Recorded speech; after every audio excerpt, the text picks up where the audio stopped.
হ্যাঁ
হ্যালো, আসসালামু আলাইকুম। কেমন আছো সবাই? মাইক্রোফোন অফ ছিল তাই তোমরা শুনতে পাও না, অফ করে রাখছিলাম, এখন শোনা যাবে আমার কথা। হ্যালো, কেমন আছো সবাই? কি অবস্থা?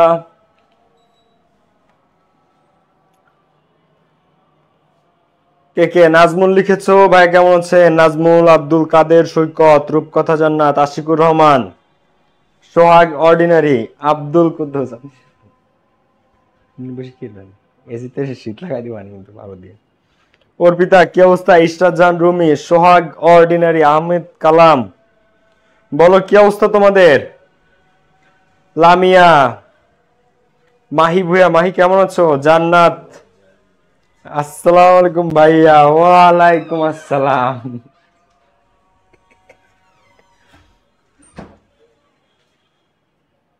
ইয়াসমিন হক ইস্যু। ওকে, সাউন্ড এখন ক্লিয়ার। এখন আমরা সবাই একটু পড়াশোনায় যাব। খাতাটা বের করেন, সবাই ক্লাস নোট করতে হবে, ঠিক আছে? খাতা বের করেন, সবাই খাতা বের করেন। ক্লাস নোট করতে হবে, আজকের ক্লাস অবশ্যই নোট করতে হবে, ঠিক আছে?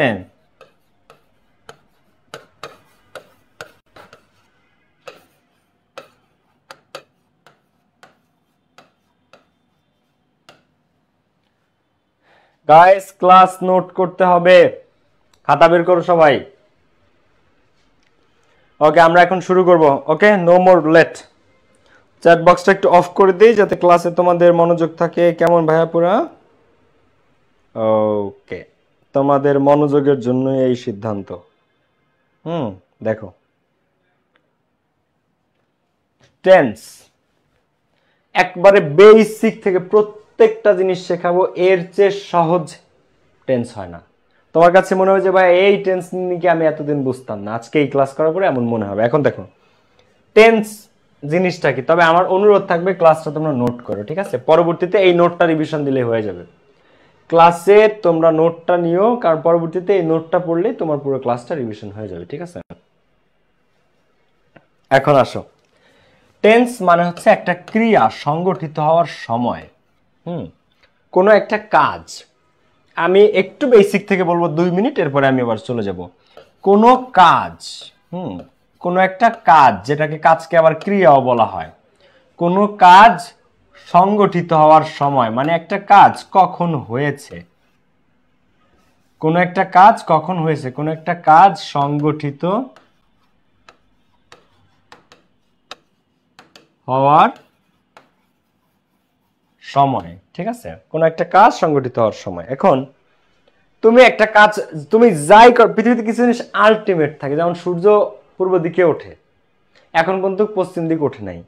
আবার এই যে বাতাসে অক্সিজেন থেকে আমরা নিঃশ্বাস নেই, এগুলো অক্সিজেন মানুষ বানায় না। এই যে যা কিছু জিনিস আছে পৃথিবীতে যা চিরন্তন, তার মধ্যে একটা মানে ইউনিভার্সাল ট্রুথ, পৃথিবীর অন্যতম রহস্যময় একটা জিনিস হচ্ছে কি সময়। পৃথিবীর অন্যতম একটা রহস্যময় জিনিস কি সময়। তুমি যাই করো না কেন সেটা 3টা শ্রেণীর সময়ের মধ্যে পড়ে। হয় তুমি একটা কাজ করেছো, যদি সেটা আজকের তুলনায় আগে করেছো তাহলে সেটা পরে অতীতকালের মধ্যে, তাহলে সেটা পরে কিসের মধ্যে? অতীতকালের মধ্যে। তুমি আজকে একটা কাজ করতেছো বা এখন তুমি একটা কাজ করতেছো, এখন তুমি কি করতেছো? ইংলিশ পড়তেছো ক্লাসে। ম্যাডাম ক্লাসে 8:30-তে ক্লোজ, ঠিক আছে ম্যাডাম? এরপরে প্রেজেন্ট টেন্স। তো প্রেজেন্ট টেন্সের ক্ষেত্রে তুমি এই যে এখন তুমি ইংরেজি শিখছো, ইউ আর লার্নিং ইংলিশ, এই মুহূর্তে এখন তুমি ইংরেজি শিখতেছো, ইউ আর লার্নিং টেন্স, তুমি টেন্স শিখতেছো। তো এটা বর্তমান কালের মধ্যে পড়ে। কারণ আজ হোক বাদ কাল হোক বাদ, তুমি আগামীকাল কি করবা? তুমি আগামীকাল তোমার একটা পরীক্ষা আছে, বা আগামীকাল তুমি ফ্যামিলি নিয়ে বেড়াইতে যাবা, তো তুমি যেটা করবা, হয় যদি তুমি সামনে করো তাহলে সেটা পড়বে ফিউচার টেন্সের মধ্যে। এখন একটু ভেবে দেখো তো, আমরা মানুষ এই 3টা থেকে বের হইতে পারি না। মানে হয় তুমি কোনো কিছু অতীতে করছো, ভালো করো খারাপ করো যা করো অতীতে করছো, না হয় তুমি বর্তমানে করতেছো, না হয় তুমি ভবিষ্যতে করবে। এখন এই 3টা বাদে কোনো অপশন আছে আমাদের মানুষের হাতে? বলো তো, এই 3টা বাদে আমাদের মানুষের হাতে কোনো অপশন নাই। তো এই কারণে এটা একটা মিস্টিক্যাল জিনিস। পৃথিবীর আরেকটা অনিবার্য সত্য কি জানো? পৃথিবীতে যা কিছু 2টা জিনিস সত্য, এক হচ্ছে সময়, অতীত বর্তমান ভবিষ্যৎ, আর 2 হচ্ছে কি জানো? ডেথ, মৃত্যু। মানে এই 2টা অনিবার্য, মানে এর কোনো বিকল্প নাই, এর কোনো অল্টারনেটিভ নাই। মৃত্যু, ডেথ, এটা পৃথিবীতে অনেক মনীষীরা বলে পৃথিবীর একমাত্র সত্য, দা অনলি ট্রুথ, ডেথ। এছাড়া দুনিয়াতে যা আছে এগুলো সব আনরিয়েলও তুমি ধরতে পারো, সব অবাস্তব। কিন্তু মৃত্যুটা যদি একটা মাত্র জিনিসও মানে বেছে বের করো দুনিয়াতে, যেটা ট্রুথ, সেটা হচ্ছে ডেথ। বুঝতে পারছো? যাই হোক, এখন আসো, ধর্ম, জন্ম, মৃত্যু সব আল্লাহ পাকের হাতে। সো এই সময় আমরা যা কিছু করি সবকিছু এই 3টা সময়ের মধ্যে পড়ে। অতীতে করলে তারে বলে পাস্ট টেন্স, বর্তমানে প্রেজেন্ট টেন্স, ভবিষ্যতে গেলে তারে বলে ফিউচার টেন্স। তাহলে আমাদের কনফিউশন কোথায়? এখানে কনফিউশন না ভাইয়া, এগুলো আমরাও জানি, এগুলো আমরাও জানি। তাহলে সমস্যা কোথায়? সমস্যা হচ্ছে এই প্রত্যেকটা টেন্সের 4টা করে ভাগ আছে। যেমন প্রথমটা হচ্ছে ইনডেফিনিট, তাহলে present indefinite tense, past indefinite tense, future indefinite tense. এর আবার পরে আরেকটা প্রকারভেদ আছে, সেটা কি? কন্টিনিউয়াস। এরপরটা হচ্ছে কন্টিনিউয়াস, তারপরটা কি? তারপরটা হচ্ছে পারফেক্ট টেন্স।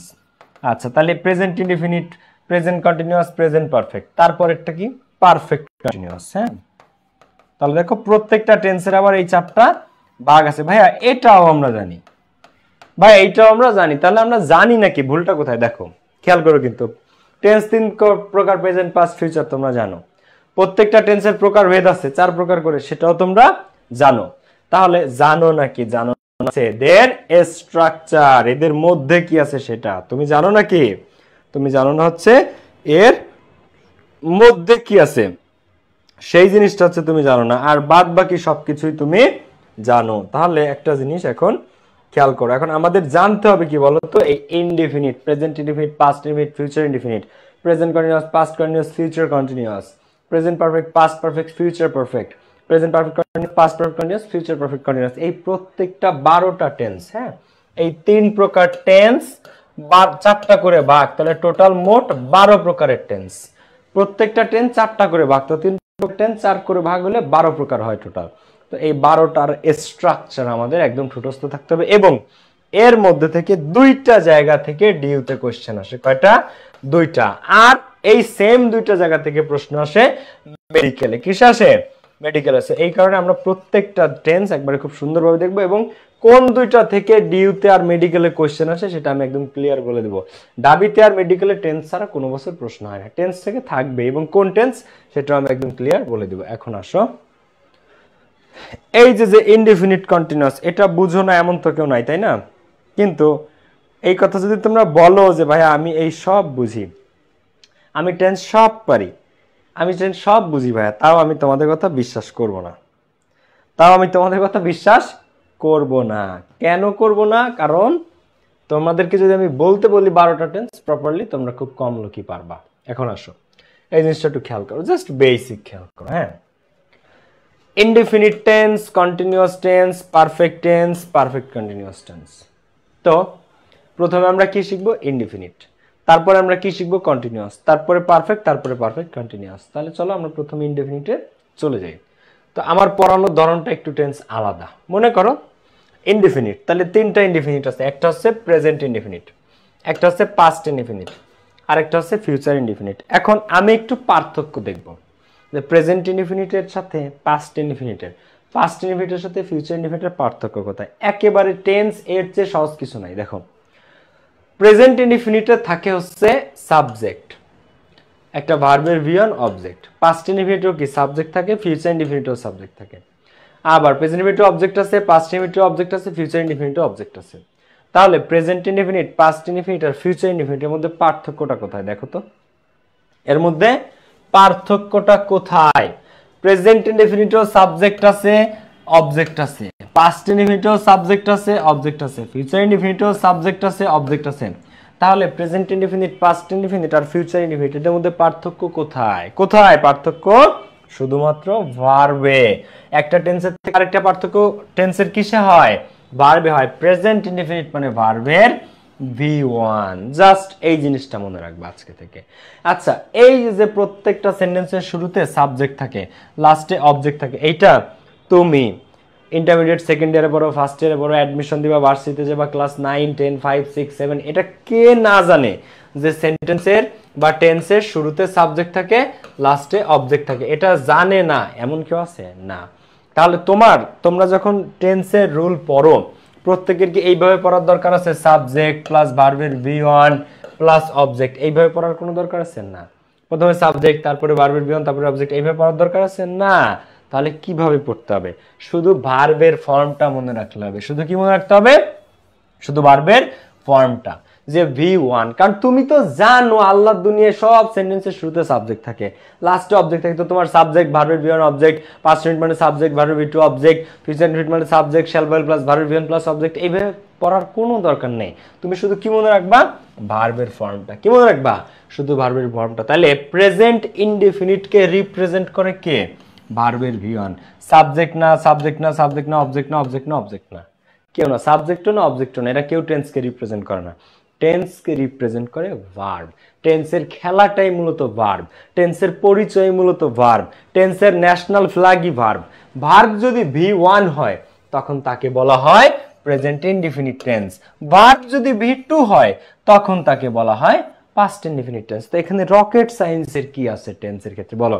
এখন তোমরা বড় করে পড়ো সাবজেক্ট, ভার্বের V2 প্লাস অবজেক্ট, কোনো দরকার নেই। তুমি জানো যে সেন্টেন্সের আজীবনী শুরুতে সাবজেক্ট থাকে, তুমি জানো আজীবনী লাস্টে অবজেক্ট থাকে, তাহলে এগুলো পড়ার কি আছে? কিন্তু পড়তে হবে কোনটা? ভার্ব। পড়তে হবে কোনটা? ভার্ব। যে ভার্বের V2 মানে past indefinite tense, past indefinite tense. তাহলে প্রেজেন্ট ইনডিফিনিট আর পাস্ট ইনডিফিনিটের মধ্যে পার্থক্য কোথায়? V1 থাকলে সেখানে করতে হয় প্রেজেন্ট, সেটা বলতে হয় সেটাকে হয় প্রেজেন্ট ইনডিফিনিট। আর V1 রে যদি আমি V2 করে দেই তখন সেটা হয়ে যায় পাস্ট ইনডিফিনিট। তাহলে ফিউচার ইনডিফিনিট কি? সাবজেক্ট প্লাস শ্যাল বা will plus verb V1 plus object, এভাবে পড়বা না। জাস্ট একটা শ্যাল বা উইল প্লাস ভার্বের V1, জাস্ট একটা শ্যাল বা উইল প্লাস ভার্বের ভি1। তাহলে ফিউচার ইনডিফিনিটটা কি? ফিউচার ইনডিফিনিট হচ্ছে সাবজেক্টের পরে শ্যাল বা উইল প্লাস ভার্বের ভি1। সাবজেক্টের পরে শ্যাল বা উইল প্লাস ভার্বের ভি1, ঠিক আছে? এখন দেখো হি স্টাডিজ, আমরা যদি এক্সাম্পল দেখি, ভাইয়া শুধু রুল পড়াচ্ছেন এক্সাম্পল দিবেন না, এটা কি হয়? He studies regularly, he third person singular number, তাই ভার্বের সাথে এস বাই এস, এটা তো তোমরা জানো মনে হয় নাকি। প্রেজেন্ট ইনডিফিনিট টেন্সে সাবজেক্ট যদি থার্ড পারসন সিঙ্গুলার নাম্বার হয়। এখন পারসন কারা? পারসন কয় প্রকার? 3 প্রকার। ফার্স্ট পারসন কে কে বলো তো? আই আর ওই। সেকেন্ড পারসন কে কে? ফার্স্ট পারসন যদি আই উই হয়, সেকেন্ড পারসন কে কে? সেকেন্ড পারসন হচ্ছে ইউ ইওর, ইউ বা ইওর। আর বাদ বাকি যা আছে সবই কি? Third person. কিন্তু বহুল ব্যবহৃত থার্ড পারসন কারা? হি, শি, ইট, হ্যাঁ, এগুলো হচ্ছে বহুল ব্যবহৃত থার্ড পারসন। তো থার্ড পারসন সিঙ্গুলার হইতে হবে, মানে এক বচন। সিঙ্গুলার আর প্লুরাল মানে কি? সিঙ্গুলার মানে এক বচন। এক বচন কি? কোনো কিছুর একটা। এক বচন হচ্ছে কোনো কিছুর একটা। আর প্লুরাল কি? প্লুরাল হচ্ছে বহু বচন। প্লুরাল হচ্ছে বহু বচন। বহু বচন কি? বহু বচন হচ্ছে কোনো কিছুর একাধিক। বহু বচন হচ্ছে কোনো কিছুর একাধিক। যারা টেন্স পারো তারা রেসপন্স করতে পারো, যারা পারো না তারা শেখো, যারা পারো তারাও শেখো। এই পদ্ধতিটা মনে রাখো, তুমি এরপরে মানুষকে শেখাইতে পারবা টেন্স। তো একটা হচ্ছে এরপরে ভি1 প্রেজেন্ট সাবজেক্টের পরে ভি1, একটা হচ্ছে ভি2, আরেকটা কি? শ্যাল বা উইল প্লাস ভার্বের ভি1। শ্যাল বা উইল প্লাস ভার্বের ভি1। বোঝা গেছে জিনিসটা? তাহলে একটু খেয়াল করো। সো হি স্টাডিজ রেগুলারলি, এর পাস্ট কি? হি স্টাডিড রেগুলারলি। হি স্টাডিড, ভার্বের ভি1টা জাস্ট ভি2 হয়ে গেল। এরপরে কি? He will study regularly. এখন আমরা একটু কাটাকাটি করি, আসো ছোটবেলার মতো। তোমরা যারা খেয়াল করতেছো একটু দেখো। তাহলে এখানেও হি আছে, এখানেও হি আছে, এখানেও হি আছে, এখানেও রেগুলারলি আছে, এখানেও রেগুলারলি আছে, এখানেও রেগুলারলি আছে। তাহলে এইটা সাথে এইটার, এইটার সাথে এইটার পার্থক্যটা কিসে? এই একটা টেন্সের সাথে আরেকটা টেন্সের পার্থক্যটা কিসে? দেখো তো, ভার্বে। ভি1 এই present indefinite, V two past indefinite, আর শ্যাল বা উইল প্লাস ভি1 হচ্ছে ফিউচার ইনডিফিনিট। তো এই একটা জিনিস আরো সহজে মনে রাখবা, ভি1 রিপ্রেজেন্ট করে প্রেজেন্ট ইনডিফিনিট টেন্সে। তুমি চায়না গেছো, চায়নার বেইজিং, বেইজিং এ যে এখন চায়নার ভাষা তো মান্দারিন, এখন চায়নার মান্দারিন না, তুমি একটা পেজ পাইছো একটা জায়গায় চীনের বেইজিং শহরে, সেখানে যে একটা পেজে তুমি দেখতেছো একটা সেন্টেন্স লেখা, একটা সেন্টেন্স লেখা। সেন্টেন্সটাতে লেখা হচ্ছে যে I know you, I know you, আমি তোমাকে চিনি। হ্যাঁ, তোমাকে একজন এটা দিল, তোমার হাতে একটা কাগজ, সেখানে লেখা যে আই নো ইউ। এখন এই নোটা ভার্বের ভি1, নোটা ভার্বের ভি1। তো এই লাইনটা পড়ে তুমি কি বুঝলা? এটা প্রেজেন্ট টেন্স। চীনের বেইজিং শহরে থাকলেও তুমি বুঝে ফেলতেছো এটা প্রেজেন্ট টেন্স। এখন ওইখানে লেখা ছিল আই নো না, আই নিউ ইউ। হ্যাঁ, কি ছিল? আই নিউ ইউ, আমি তোমাকে চিনতাম। ঠিক আছে, আই নিউ। এখন নো থাকলে এটা কি হয়ে গেল? এটা প্রেজেন্ট টেন্স। এখন সে যদি, সেই যে পত্রটা তুমি পাইছো চীনের বেইজিং শহরে, সেখানে আই নো না, লেখা ছিল আই নিউ ইউ। তো নিউ যদি থাকে তখন এটা কি? এটা পাস্ট ইনডিফিনিট। এখন এই দুইটা না থেকে যদি এই কাগজটায় লেখা থাকতো যে আই শ্যাল বা আই উইল নো ইউ, বা আই উইল সি ইউ, দেখো আই উইল নো ইউ, সেক্ষেত্রে এটা কি হবে? এটা ফিউচার ইনডিফিনিট। বোঝা গেছে বিষয়টা? তো পৃথিবীর যে জায়গায় তুমি ভার্বের ভি1 পাও সেটা প্রেজেন্ট টেন্স, যেখানে তুমি ভার্বের ভি2 পাও সেটা পাস্ট টেন্স, যেখানে শ্যাল বা উইল পাবা এরপরে ভি1 পাবা সেটা হচ্ছে ফিউচার ইনডিফিনিট টেন্স। ওকে, এইটুকু যদি ক্লিয়ার থাকো, এবার আসো আমি পরবর্তীতে আগাই কন্টিনিউয়াসের দিকে। এবার আসো কন্টিনিউয়াস মানে কি, একটা জিনিস আমি তোমাদেরকে একটু বুঝাই। কন্টিনিউয়াস, আচ্ছা, প্রেজেন্ট ইনডিফিনিট টেন্স আর কন্টিনিউয়াস টেন্স এই দুটোর মধ্যে পার্থক্যটা কি এবং কি হয়, তার আগে আমি একটা জিনিস বুঝাইতে চাই তোমাদেরকে। কন্টিনিউয়াস মানেই হচ্ছে ভার্বের সাথে আইএনজি, সেটা তুমি যে কন্টিনিউয়াস করো। কন্টিনিউয়াস মানেই ভার্বের সাথে আইএনজি। এখন তুমি যদি প্রেজেন্ট কন্টিনিউয়াস করো, কি কন্টিনিউয়াস করো? প্রেজেন্ট কন্টিনিউয়াস, তাহলে ভার্ব প্লাস আইএনজি কিসের সাথে? এম ইজ আর এর পরে ভার্বের সাথে আইএনজি। তুমি যদি পাস্ট কন্টিনিউয়াস করো তাহলে ওয়াজ বা ওয়ার এর পরে ভার্বের সাথে আইএনজি। তুমি যদি ফিউচার কন্টিনিউয়াস করো তাহলে শ্যাল বি বা উইল বি এর পরে আইএনজি। কিন্তু কন্টিনিউয়াস মানেই ভার্বের সাথে আইএনজি। কন্টিনিউয়াস মানেই ভার্বের সাথে আইএনজি, সেটা তুমি যে কন্টিনিউয়াসই করো না কেন। যদি তুমি প্রেজেন্ট কন্টিনিউয়াস করো তাহলে এম ইজ আর এর পরে আইএনজি। যদি তুমি পাস্ট কন্টিনিউয়াস করো তাহলে ওয়াজ বা এর পরে আইএনজি। যদি তুমি ফিউচার কন্টিনিউয়াস করো শ্যাল বি বা উইল বি এর পরে আইএনজি। কিন্তু আইএনজি থাকবে। কন্টিনিউয়াস মানেই আল্লাহর দুনিয়াতে আইএনজি। কন্টিনিউয়াস মানেই কন্টিনিউয়াস মানেই ভার্বের সাথে আইএনজি। একটা হচ্ছে am is are এর পর আইএনজি, একটা was এর পর আইএনজি, আর একটা shall be বা will be এর পর আইএনজি। এখন আমার কথা বিশ্বাস করার দরকার নেই, আসো আমরা ডাইরেক্ট কোশ্চেন প্র্যাকটিসে চলে যাই এবং আমরা জিনিসগুলো দেখি। সো আমরা একটু কাটাকাটি করি, আসো। প্রেজেন্ট কন্টিনিউয়াসের সাবজেক্ট আছে, পাস্ট কন্টিনিউয়াসের সাবজেক্ট আছে, ফিউচার কন্টিনিউয়াসের সাবজেক্ট আছে। একটু খেয়াল করো, তুমি মজা পাবা। নেক্সট 30 সেকেন্ড, আগামী 30 সেকেন্ড আমার কথাগুলো একটু খেয়াল করো, তুমি মজা পাবা। দেখো, এখানে প্রেজেন্ট কন্টিনিউয়াস আছে, পাস্ট কন্টিনিউয়াস আছে, ফিউচার কন্টিনিউয়াস আছে। এখন প্রেজেন্ট কন্টিনিউয়াসের সাবজেক্ট আছে, পাস্ট কন্টিনিউয়াসের সাবজেক্ট আছে, ফিউচার কন্টিনিউয়াস আছে, কাটাকাটি করব। আচ্ছা, প্রেজেন্ট কন্টিনিউয়াসে ভার্বের সাথে আইএনজি আছে, পাস্ট কন্টিনিউয়াসে ভার্বের সাথে আইএনজি আছে, ফিউচার কন্টিনিউয়াসে ভার্বের সাথে আইএনজি আছে। আচ্ছা, প্রেজেন্ট কন্টিনিউয়াসে অবজেক্ট আছে, পাস্ট কন্টিনিউয়াসে আছে, ফিউচার কন্টিনিউয়াসে আছে। তাহলে পার্থক্য কি? তুমি একটু আমাকে কে বলতে পারবা এখানে যে প্রেজেন্ট কন্টিনিউয়াস, পাস্ট কন্টিনিউয়াস আর ফিউচার কন্টিনিউয়াস, এই কন্টিনিউয়াসের মধ্যে পার্থক্যটা কোথায়? আমি চ্যাট বক্স ওপেন করে দিচ্ছি। কে আমাকে বলতে পারবা যে এদের মধ্যে পার্থক্যটা তাহলে কোথায়? আর চোখ না থাকলে অন্ধ, সেটাও কমেন্ট করো যে ভাই আমার আসলে চোখ নাই, আমি অন্ধ, আমি বুঝি না। তাহলে সেটাও কমেন্ট করো যে ভাই আমি এক অন্ধ। ঠিক আছে, বলো এখানে পার্থক্য কোথায়? আমি কমেন্ট অন করছি, বলো। হ্যাঁ আসেন। তাহলে প্রেজেন্ট কন্টিনিউয়াস, পাস্ট কন্টিনিউয়াস আর ফিউচার কন্টিনিউয়াস, এর মধ্যে পার্থক্যটা কোথায় বলো। ক্লাস নিচ্ছি মা। তাহলে প্রেজেন্ট কন্টিনিউয়াসেও সাবজেক্ট আছে, ভার্বের সাথে আইএনজি আছে, অবজেক্ট আছে, পাস্ট কন্টিনিউয়াসে আছে, ফিউচার কন্টিনিউয়াসে আছে। তাহলে আমরা কি করব বলো? এই তো সুমাইয়া সুলতানা সঠিক উত্তর। সোহাগ ফয়সাল, অর্পিতা আব্দুল কুদ্দুস, খেয়াল করো ভালো দেখো, সুমাইয়া সুলতানার উত্তর সঠিক করছে, জুথি সঠিক উত্তর দিছে, শাইমা আক্তার হয় নাই, মাসুম আহমেদ সঠিক উত্তর করেছে। ওকে, বাকিরা একটু বুঝে বলো। হ্যাঁ, আরো মাশরুফ হোসেন লিখছে যে ভাইয়া আমি এক অন্ধ। শূন্য না, তুমি অন্ধ না ভাইয়া, তুমি বুঝো নাই, জাস্ট খেয়াল করো এখানে পার্থক্যটা কিসে হচ্ছে বলো তো। সত্যিকার অর্থে পার্থক্যটা হচ্ছে অক্সিলারিতে। টেন্সে পার্থক্যটা কোথায়? পার্থক্যটা অক্সিলারিতে। এই প্রেজেন্ট কন্টিনিউয়াস মানেও ভার্বের সাথে আইএনজি, পাস্ট কন্টিনিউয়াস মানেও ভার্বের সাথে আইএনজি, দেখো ফিউচার কন্টিনিউয়াস মানেও ভার্বের সাথে আইএনজি। তাহলে পার্থক্যটা কোথায়? পার্থক্যটা হচ্ছে এই জায়গায় যে প্রেজেন্ট কন্টিনিউয়াস মানে am is are এর পরে আইএনজি, পাস্ট কন্টিনিউয়াস মানে was were এর পরে আইএনজি, আর ফিউচারের ক্ষেত্রে সেই অক্সিলারিটা shall be বা will be এর পরে আইএনজি।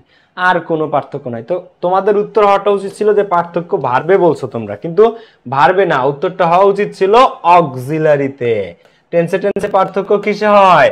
টেন্সে পার্থক্য হয় অক্সিলারিতে। ঠিক আছে, সো এখানে কন্টিনিউয়াস মানেই আইএনজি। তুমি কন্টিনিউয়াস মানে এই কনসেপ্টটা আগে বুঝো যে কন্টিনিউয়াস মানেই ভার্বের সাথে আইএনজি। তুমি যে কন্টিনিউয়াস করো, প্রেজেন্ট কন্টিনিউয়াস করো, পাস্ট কন্টিনিউয়াস করো, ফিউচার কন্টিনিউয়াস করো, কিন্তু পার্থক্যটা কোথায়? প্রেজেন্ট কন্টিনিউয়াস মানে am is are এর পরে আইএনজি দিতে হয়। পাস্ট কন্টিনিউয়াস মানে এই am is are এর জায়গায় জাস্ট তুমি একটা was বা were দিয়ে দিলে সেটা অটোমেটিক পাস্ট কন্টিনিউয়াস, কারণ আইএনজি তো আইএনজি সেমই, আইএনজি তো সেমই। এইবার এই was were এর জায়গায় তুমি একটা shall be বা will be দিলে সেটা অটোমেটিক্যালি ফিউচার কন্টিনিউয়াস হয়ে যায়। তাহলে পার্থক্যটা থাকলো কোথায়? বা আইএনজিতে পার্থক্য না, শুধু এই অক্সিলারিতে পার্থক্য। আবার shall be বা will be আছে, সেইখানে তুমি was বা were বসালে সেটা ফিউচার কন্টিনিউয়াস থেকে পাস্ট কন্টিনিউয়াস হয়ে যায়। এবার এই was were-টা উঠায় তুমি সেই was were এর জায়গায় am is are দিয়ে দিলে সেটা প্রেজেন্ট কন্টিনিউয়াস হয়ে যায়। তো পার্থক্যটা দেখো, present continuous, past continuous, future continuous, পার্থক্য শুধুমাত্র অক্সিলারিতে। বাদ বাকি যা আছে সব হুবহু সেম, বাদ বাকি যা আছে সব সেম। বোঝা গেছে নাকি বোঝা যায় নাই? বুঝতে পেরেছো নাকি বুঝতে পারো নাই বলো তো? ওকে, হ্যাঁ, সো ভাইয়া অক্সিলারিতে এক্স্যাক্টলি। এখন আমরা একটু এক্সাম্পল দেখি। তাহলে দে আর টিচিং ইংলিশ বা লার্নিং ইংলিশ, যেটাই থাকুক। এখন এই দে আছে, তাহলে দে আর টিচিং ইংলিশ, আর এর পরে টিচিং আছে। এরপর একটা দে ওয়ার টিচিং ইংলিশ, তারা ইংরেজি শেখাচ্ছিল। আর they will be teaching English, তারা ইংরেজি শেখাইতে থাকিবে। এখন একটা জিনিস দেখো, এখানেও সাবজেক্ট দে, এখানেও সাবজেক্ট দে, এখানেও দে, এখানেও দে, এখানেও ভার্ব টিচিং টিচিং টিচিং, এখানেও অবজেক্ট ইংলিশ ইংলিশ ইংলিশ। তাহলে সাবজেক্টও সেম, আইএনজিও সেম, অবজেক্টও সেম। তাহলে পার্থক্য কিসে? শুধু এখানে আর আছে তাই এটা প্রেজেন্ট কন্টিনিউয়াস, এবার আর রে ওয়াজ বা ওয়ার করলাম, হয়ে গেল পাস্ট কন্টিনিউয়াস।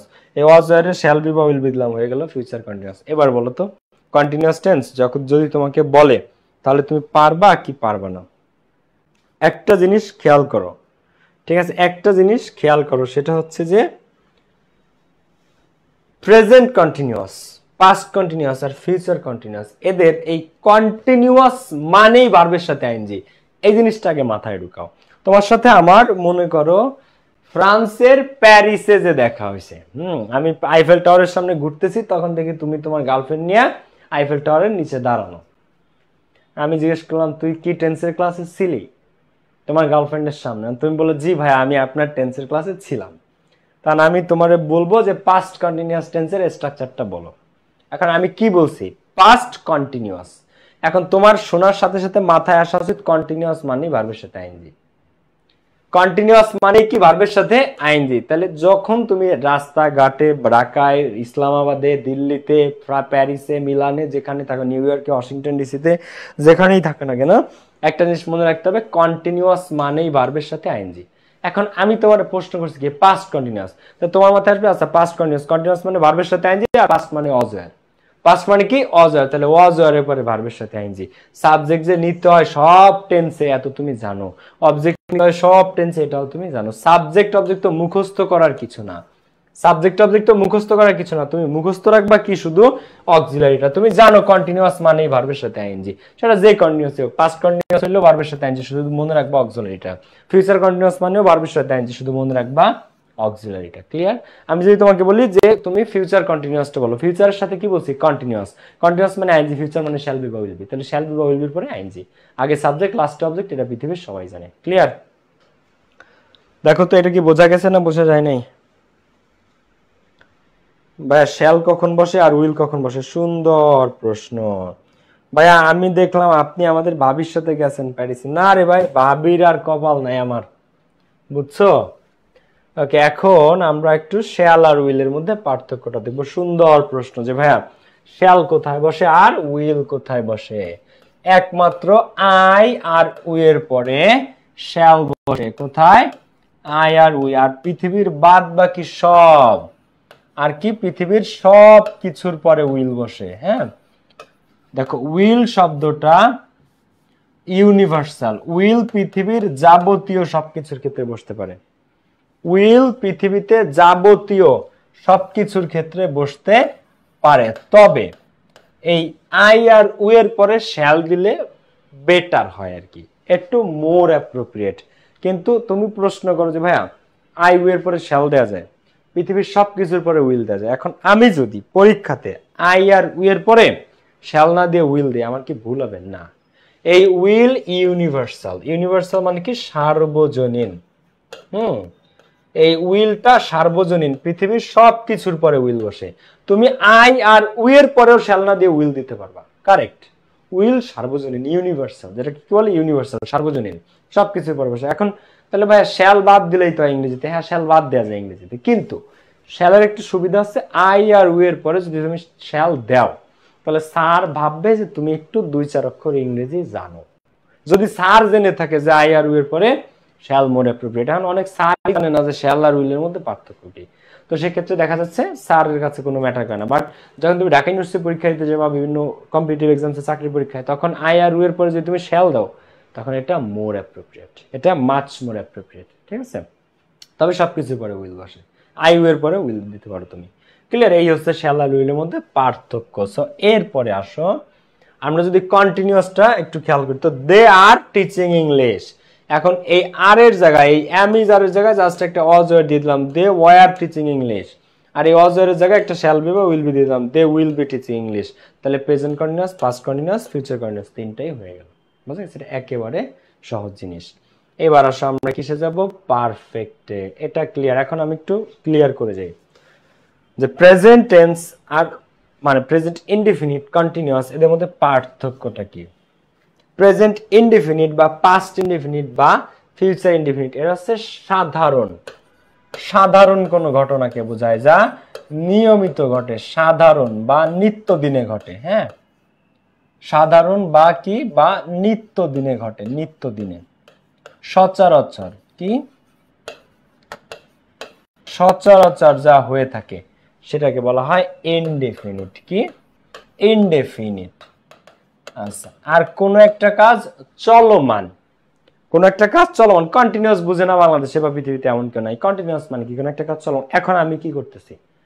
তোমাদেরকে ইংরেজি শেখাচ্ছি, তাহলে আই অ্যাম টিচিং ইংলিশ। তোমরা কি করতেছো? You are learning English. তোমরা এই মুহূর্তে ইংরেজি শিখতেছো।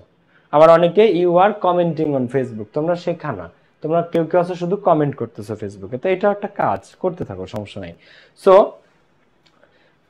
কন্টিনিউয়াস মানে চলমান, এটা অনেকে ক্লিয়ার যে বর্তমানে করতেছি তাহলে প্রেজেন্ট কন্টিনিউয়াস। অতীতে করতেছিলাম আমি কালকে এই সময়, হ্যাঁ কি করতেছিলাম গতকালকে এই সময়, বলো তো দেখে কে কে খেলা এখনো দেখো, আমি তাই বোঝার চেষ্টা করছি। গতকালকে 8:30 থেকে আমরা সবাই কি করতেছিলাম? We were watching cricket match, বা we were watching Asia cup final. তো অতীতে কোনো একটা কাজ করতেছিলাম তখন পাস্ট কন্টিনিউয়াস। আর ভবিষ্যতে আগামীকাল করতে থাকবো, আগামীকাল এই সময় আমি ঘুরতে যাব, বা আগামীকাল এই সময় আমি পড়তে থাকবো।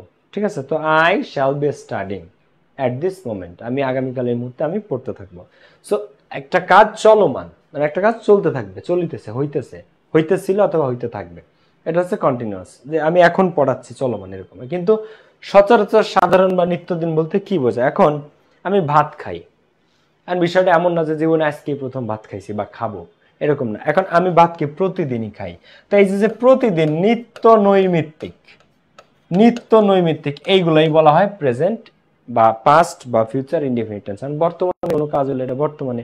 এখন ধরো সূর্য পূর্ব দিকে ওঠে, দ্য সান, দেখো এখন সূর্য আগেও পূর্ব দিকে উঠছে, এখনো পূর্ব দিকে ওঠে, ভবিষ্যৎ আজকে উঠছে পূর্ব দিকে, আবার আগামীতেও পূর্ব দিকে উঠবে। সো এই যে সূর্য আগেও, এটা হচ্ছে ইনডিফিনিট বোঝার একটা, আমি 1 নাম্বার রুল মনে করি যে ইনডিফিনিট টেন্স বুঝতে গেলে তোমরা শুধু একটা জিনিসেরই খেয়াল রাখবা, একটা জিনিস মনে রাখবা, যে সূর্য পূর্ব দিকে ওঠে। আগে উঠতো, অতীতেও উঠছে, এখন আজকে উঠছে পূর্ব দিকে, আর কালকে উঠবে পূর্ব দিকে। তো যা সচরাচর ঘটে তাই ইনডিফিনিট টেন্স। এখন বর্তমান কালে তুমি সচরাচর কিছু করো বা খাও বা করো। এখন আমাদের দেশে কি কি প্রতিদিন ঘটে বলো? কি কি আমাদের দেশে প্রতিদিন ঘটে? আল্লাহ রাব্বুল আলামিন মাফ করুক, সবাইকে হেফাজত করুক। সেটা হচ্ছে road accident. Road accident happens almost every day in our country. তো রোড অ্যাক্সিডেন্ট প্রতিদিন ঘটে, এগুলো প্রেজেন্ট ইনডিফিনিট টেন্স। এখন অতীতে কোনো একটা কিছু তুমি এখন তুমি মনে করো নদীতে সাঁতার কাটতা, তাহলে you swam in the river. মাঝে মাঝে সচরাচর বার এগুলো তুমি করতা, তোমাদের এলাকাতে নদী আছে তুমি করতে, এরকম। আবার ভবিষ্যতে তুমি একটা কাজ করতে থাকো সচরাচর। তো the sun rises in the east, সূর্য পূর্ব দিকে ওঠে।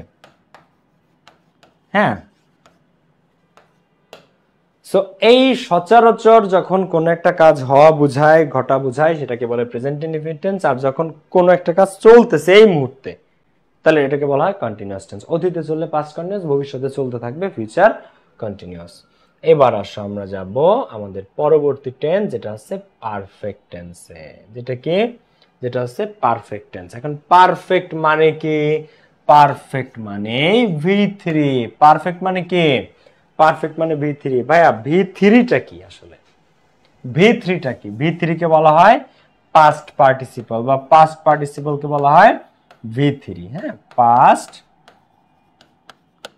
পার্টিসিপল। আর V2 কে বলা হয় পাস্ট ফর্ম। যেমন আমরা যদি একটা শব্দ বলি যে গো, এটা হচ্ছে V1, ওয়েন্ট এটা হচ্ছে V2, আর গন এটা হচ্ছে V3। Go, went, gone. তাহলে V3টা কে? V3টা হচ্ছে গন। তাহলে do, did, done. Break, broke, broken. দেখো আমি একটু চেষ্টা করি বেসিক থেকে পড়ানোর, আমি বোর করতেছি, হয়তো অনেকে যারা পারো তারা বোর হও। দেখো ব্রেক, ব্রোক, ব্রোকেন। তাহলে V3টা কি? কে? V3টা হচ্ছে এই broken, broken. So perfect tense যখন আসবে, পারফেক্ট বলতেই ভার্বের V3। সেটা তুমি যে পারফেক্ট, প্রেজেন্ট পারফেক্ট করো, পাস্ট পারফেক্ট করো, ফিউচার পারফেক্ট করো, যে পারফেক্টই করো কেন, পারফেক্ট মানে V3। এখন তাহলে পার্থক্য কোথায়? পার্থক্যটা হচ্ছে প্রেজেন্ট পারফেক্ট টেন্সে হ্যাভ বা হ্যাজ এর পরে V3 দিতে হয়। পাস্ট পারফেক্ট টেন্স হইলে শুধু হ্যাড এর পরে V3 দিতে হয়। আর ফিউচার পারফেক্ট হইলে শ্যাল হ্যাভ বা উইল হ্যাভ এর পরে V3 দিতে হয়। এছাড়া পারফেক্টে আর কোনো পার্থক্য নাই। হ্যাভ বা হ্যাজের জায়গায় একটা হ্যাড দিলে সেটা পাস্ট পারফেক্ট, আবার এই হ্যাডের জায়গায় একটা শ্যাল হ্যাভ বা উইল হ্যাভ দিলে সেটা ফিউচার পারফেক্ট। কিন্তু ভার্বের, মেইন ভার্বের কোনো পরিবর্তন হবে না। প্রেজেন্ট পারফেক্ট মানেও V3, পাস্ট পারফেক্ট মানেও V3, পারফেক্ট মানেও V3। অ্যাকচুয়ালি পারফেক্ট মানেই V3। এখন তোমাকে যদি প্রেজেন্ট পারফেক্ট বলে সেক্ষেত্রে শুধু হ্যাভ বা হ্যাজের পরে V3টা দিতে হয়। তোমাকে যদি পাস্ট পারফেক্ট বলে সেক্ষেত্রে নিতে একটা হ্যাড, তোমাকে যদি ফিউচার পারফেক্ট বলে সেক্ষেত্রে নিতে একটা শ্যাল হ্যাভ বা উইল হ্যাভ। এছাড়া কোনো পার্থক্য নেই। এখন আমি একটা জিনিস তোমাদেরকে বলি, দেখো প্রেজেন্ট পারফেক্ট টেন্স প্রথমে সাবজেক্ট আছে, পাস্ট পারফেক্ট টেন্সের সাবজেক্ট আছে, ফিউচার পারফেক্ট টেন্সের সাবজেক্ট আছে, এখানেও V3 আছে, প্রেজেন্ট পারফেক্টে পাস্ট পারফেক্টেও V3 আছে, ফিউচার পারফেক্টেও V3 আছে, এখানেও অবজেক্ট আছে, এখানেও অবজেক্ট আছে, এখানেও অবজেক্ট আছে। তাহলে পার্থক্য কোথায়? তাহলে present perfect, past perfect, future perfect perfect কোথায়? পার্থক্য হচ্ছে এখানে হ্যাভ বা হ্যাজ এর পরে V3, এখানে অ্যাড এর পরে, এখানে শ্যাল হ্যাভ বা উইল হ্যাভ এর পরে। মাথায় ভালো করে আগে ঢোকাও, গিলুতে ভালো করে আগে জিনিসটা ঢোকাও। যেটা কি কঠিন কিছু? দেখো তো এটা কি কঠিন কিছু, কঠিন কোন টপিক? বলো।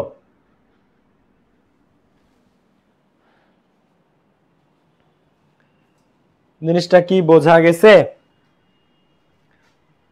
ক্লিয়ার? কে কে কোথায় হ্যাভ কোথায় হ্যাজ বসবে অবশ্যই আমি বলে দিচ্ছি ভাইয়া, একটু খেয়াল করো। এখন আসো তাহলে আমি জিনিসটা এখন বুঝাই। সো আমরা যদি একটু এক্সাম্পলটা দেখি তারপরে আমি হ্যাভ বা হ্যাজের পার্থক্য বলবো। তোমরা প্রশ্ন করো ভাইয়া, প্লিজ প্রশ্ন করো, প্লিজ তোমরা প্রশ্ন করো ভাই। দেখো আই হ্যাভ পাবলিশড আ বুক, এখন সাবজেক্ট আছে আই, এখানে কি আছে? পাবলিশড আছে, V3 কি আছে? V3 published. আচ্ছা I have published a book, have বা হ্যাজ এর পরে V3। এখন পার্থক্য কি ছিল? প্রেজেন্ট পারফেক্ট মানে হ্যাভ বা হ্যাজ এর পরে V3, পাস্ট পারফেক্ট মানে হ্যাড এর পরে, আর ফিউচার পারফেক্ট মানে শ্যাল হ্যাভ বা উইল হ্যাভ এর পরে। তো এখানে হ্যাভ আছে, তো তোমাকে যদি প্রেজেন্ট পারফেক্ট করতে বলে তাহলে তোমার মাথায় খাটাইতে হবে, পারফেক্ট শুনলেই মাথায় একটা জিনিস আসবে, কে? V3। পারফেক্ট শব্দটা কানে গেলেই, পারফেক্ট শব্দটা শুনলেই একটা জিনিস আসবে মাথায়, সেটা কি? সেটা হচ্ছে V3। এখন প্রেজেন্ট পারফেক্ট বললে শুধু হ্যাভ বা হ্যাজ এর পরে V3, পাস্ট পারফেক্ট বললে সেটা হ্যাড, ফিউচার পারফেক্ট বললে শ্যাল হ্যাভ বা will have. So I have published a book, এটার পাস্ট ইনডিফিনিট কি? I had published a book, I had. আচ্ছা এখন পারফেক্ট টেন্স বসে কোন অর্থে এটাও আমি বলবো। দেখো I had published a book, এখন আই হ্যাড রে আমি যদি এটাকে পাস্ট পারফেক্ট থেকে ফিউচার পারফেক্ট করি তাহলে আই শ্যাল হ্যাভ বা I will have published a book, I shall have বা I will have published a book, I shall have published a book. তাহলে এখানে দেখো এখানেও পাবলিশড আছে, এখানেও পাবলিশড আছে, এখানেও পাবলিশড আছে।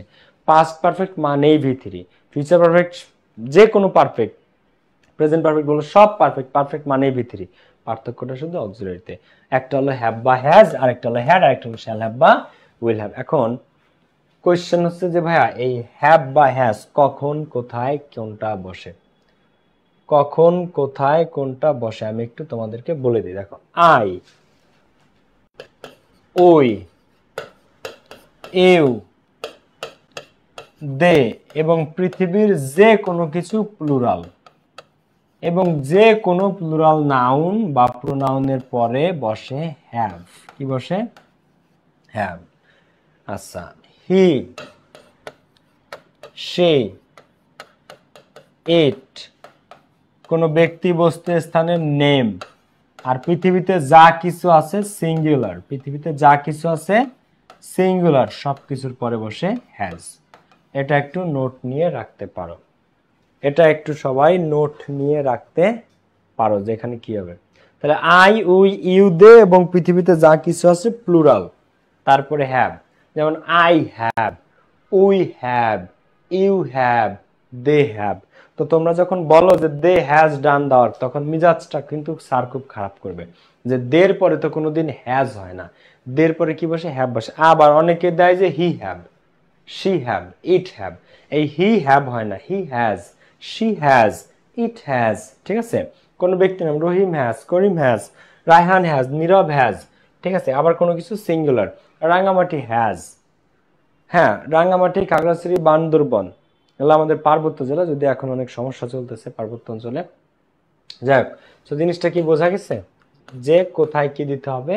আই, উই, ইউ, দে এবং পৃথিবীতে যা কিছু প্লুরাল। এখন যা কিছু প্লুরাল বলতে আমি যদি একটা শব্দ বলি তোমাকে পিপল, আমি যদি তোমাকে একটা শব্দ বলি ক্রাউড, অথবা আমি একটা শব্দ বললাম স্টুডেন্টস, এখন এই যে দুইটা শব্দ, একটা হচ্ছে কি, একটা হচ্ছে পিপল, আরেকটা কি, আরেকটা হচ্ছে স্টুডেন্টস। এখন পিপল মানে জনগণ, তাহলে জনগণ কি সিঙ্গুলার নাকি প্লুরাল? প্লুরাল। তাহলে পিপল হ্যাভ, তাহলে পিপল হ্যাভ। আবার আমি যদি বলি স্টুডেন্টস প্লুরাল, স্টুডেন্টস হ্যাভ, এগুলো সব প্লুরাল। প্লুরাল বলতেই সেখানে কি বসবে? প্লুরাল বলতেই সেখানে বসবে মানে অক্সিলারি ভার্ব হ্যাভ। আর সিঙ্গুলার হইলে সেখানে কি বসবে? আর্টিকেল। আর্টিকেল বলে ফেলতেছে, অক্সিলারি ভার্ব হ্যাজ। তাহলে প্লুরাল যা কিছু আছে সব হ্যাভ, সিঙ্গুলার। এখন স্টুডেন্টস না দিয়ে আমি যদি এখানে বলতাম যে এই স্টুডেন্ট, এই স্টুডেন্ট, তখন এই হ্যাভটা কিন্তু হ্যাজ হয়ে যেত। এই স্টুডেন্ট হ্যাজ, এই student has submitted his assignment. তো এই স্টুডেন্ট বললে, একজন বললে হ্যাজ সিঙ্গুলার হয়ে যায়, সিঙ্গুলার হয়ে যায়। আর যখন আমি প্লুরাল বলবো তখন অবশ্যই আমাকে হ্যাভ দিতে হবে। সো প্রেজেন্ট পারফেক্ট টেন্স জিনিসটা আমি মনে করি তোমাদেরকে ক্লিয়ার বোঝাইতে পারছি। সো প্রেজেন্টের সাবজেক্টের পরে হ্যাভ বা হ্যাজ থাকবে, তারপরে V3। পাস্ট পারফেক্টের ক্ষেত্রে হ্যাড, শ্যাল বা উইল হ্যাভের পরে V3। এখন পার্থক্যটা কোথায়?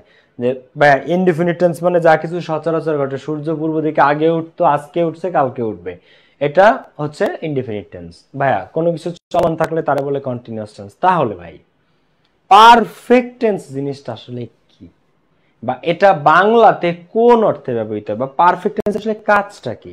কোনো কিছু চলিতেছে বুঝায় না? চলিতেছে তো তারে কন্টিনিউয়াস বলে। তাহলে পারফেক্ট কি? পারফেক্ট হচ্ছে কোনো একটা কাজ ডান, কোন একটা কাজ ডান মানে সম্পূর্ণ, শেষ। কোন একটা কাজ শেষ অথবা হয়ে গেছে। কোন একটা কাজ হয়ে গেছে, কোন একটা কাজ সম্পূর্ণ, কোন একটা কাজ সম্পূর্ণ। তুমি কোন একটা কাজ শেষ করেছো, কি করেছো? শেষ করেছো, তাকে বলা হয় পারফেক্ট টেন্স। তুমি একটা কাজ করতেছো, এটা কন্টিনিউয়াস, কিন্তু কাজটা শেষ, শেষ করেছো মানে কোনো একটা কাজ সম্পন্ন করে ফেলা, করে ফেলা। হ্যাঁ, কোনো একটা কাজ তুমি করে ফেলা মানে করে ফেলেছো, মানে ওটা ডান।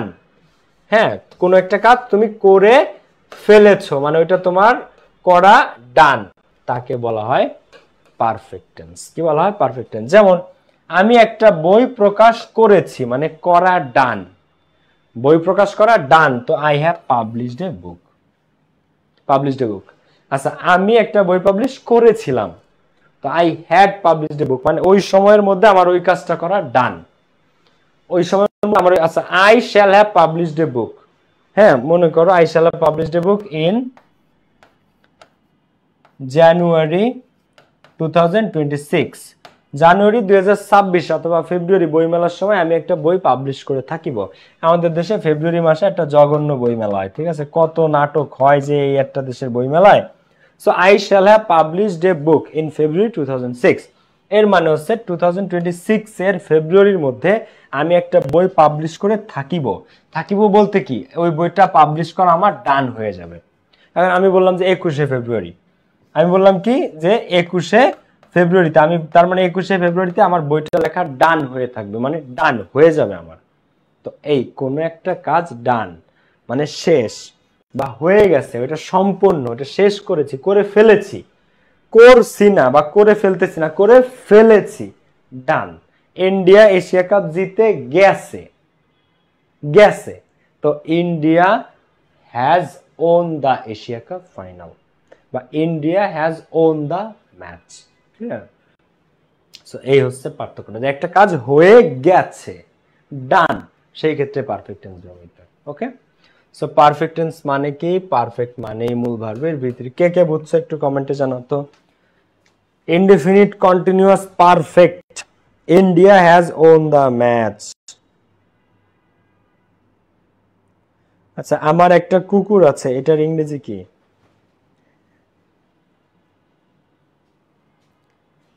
আচ্ছা, এখন এখন একটা জিনিস আমি তোদেরকে বলি, শোন।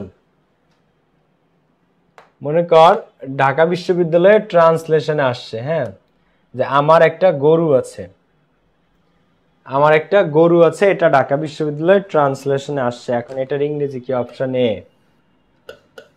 আই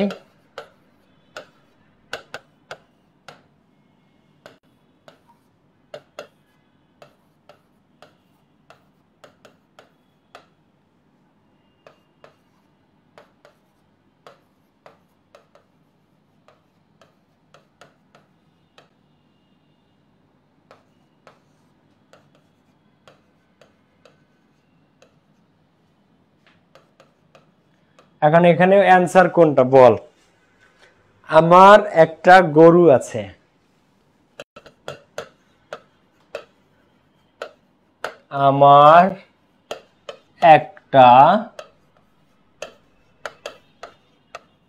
আমার একটা গরু আছে। তাইলে এটার ইংরেজি কি? এ বি সি ডি বলো। এখন এই প্রশ্নে যে আমার একটা গরু আছে, এইটাতেও অর্ধেক স্টুডেন্ট অ্যান্সার করে পরীক্ষার হলে যে আই এম, এটা দিয়ে অ্যান্সার করে তারা। তো যারা ভুলেও মনে করস যে আই এম ড্যাশ বা হ্যাঁ, তো এটার মানে কি জানো? যে আই এম এ কাউ, এটার মানে কি কত? আর আই হ্যাভ এ কাউ, এটার মানে কি? তো আমার একটা গরু আছে, এটার সঠিক ইংরেজি হচ্ছে এই আই হ্যাভ এ কাউ। এই হ্যাভ মানে কারো কোনো কিছু আছে বা থাকা অর্থে বোঝায়। আছে বা থাকা অর্থে বোঝায়, মানে আছে বা থাকা বোঝাতে ইংরেজিতে হ্যাভ ব্যবহৃত হয়। কোনো কিছু কারো আছে বা কারো কোনো কিছু থাকা অর্থে ইংরেজিতে হ্যাভ শব্দটা ব্যবহৃত হয়। আর এই এম যদি বলো যে আই এম এ কাউ, তাহলে মিনিংটা কি দাঁড়ায় এখন তুই নিজে একটু বুঝে নে যে। ঠিক আছে? আচ্ছা, এখন প্রশ্ন হচ্ছে ভাই আই হ্যাড এ কাউ এটার মানে কি? এটা মানে ছিল, আমার একটা গরু ছিল। তো যদি পরীক্ষাতে আসে যে আমার একটা গরু ছিল, তখন আই হ্যাড এ কাউ। আর আমার একটা গরু আছে, আছে মানে আমার এখনই আছে, তো এটাকে বলা হয় যে আছে অর্থে। এটা হচ্ছে মানে অর্থটা হ্যাভ থাকলে যে আছে। আর আমার একটা গরু ছিল, ছিল অর্থে হ্যাড। আছে অর্থে হ্যাভ, ছিল অর্থে হ্যাড। ওকে। আর এইখানে আরেকটা জিনিস আমি একটু বলি তোমাদেরকে, সেটা হচ্ছে তোমাদেরকে আমি একটু আগে পড়িয়েছিলাম যে,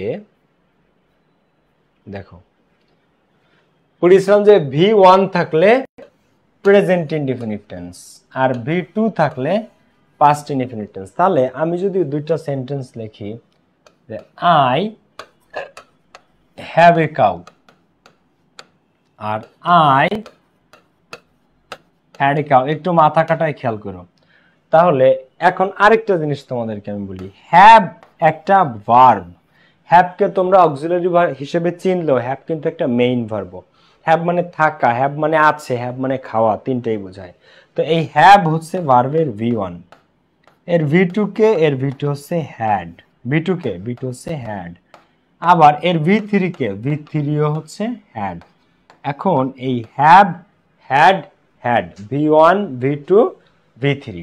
এখন এই যে হ্যাভটা আছে, এই হ্যাভ বা হ্যাডের পরে কি V3 আছে নাকি শুধু হ্যাভ আছে? এদের পরে কোনো V3 নাই। এ কাউ তো একটা নাউন, এ কাউ একটা কি? এ কাউ একটা নাউন। সো এখানে কোনো V3 নাই। পারফেক্ট টেন্স কখন হয়? তোমাদেরকে আমি একটা কথা বলছি, তোমরা অনেকে ভাবো যে এই টেন্স যদি হয় এটা কি পারফেক্ট টেন্স কিনা? না, পারফেক্ট টেন্স মানে V3। পারফেক্ট টেন্স মানে কি? V3। এখন এদের পরে হ্যাভ বা হ্যাজ এর পরে V3 থাকলে সেটা পারফেক্ট টেন্স হয়। এখন হ্যাভ বা হ্যাজ এর পরে V3 থাকলে প্রেজেন্ট পারফেক্ট, হ্যাড এর পরে V3 থাকলে পাস্ট পারফেক্ট, শ্যাল হ্যাভ বা উইল হ্যাভ এর পরে V3 থাকলে ফিউচার পারফেক্ট। কিন্তু এদের পরে কি কোনো V3 আছে? না। আছে কি? একটা আর্টিকেল আছে কি? Article a cow, a cow, এইগুলা। ঠিক আছে? এখন তাহলে এই হ্যাভটা দ্বারা কি বোঝায়?